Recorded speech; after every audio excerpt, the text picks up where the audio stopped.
ගෝගුල් සම්පූර්ණ බෞදුරා ගත්තා කිව්වොත් නිවැරදි ක්‍රීඩාලෝලීතවතුනි. මේ පන්දුවවරේ පන්දු පහක් තුලදී ඔවුන්ගේ අභියෝගය ලකුණු 22ක් ආරක්ෂා කර ගැනීම සිටින්නේ.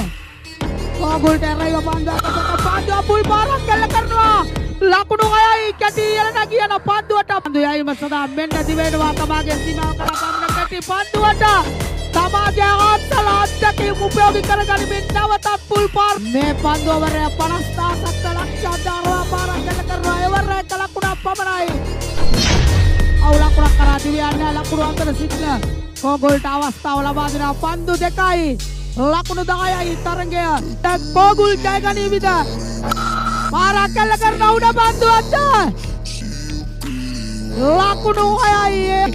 මෙන්න තීරණාත්මක පන්දුව කරනවා. අය අඩුවා ගෝගුල් තරගය ජයග්‍රහණය කරනවා.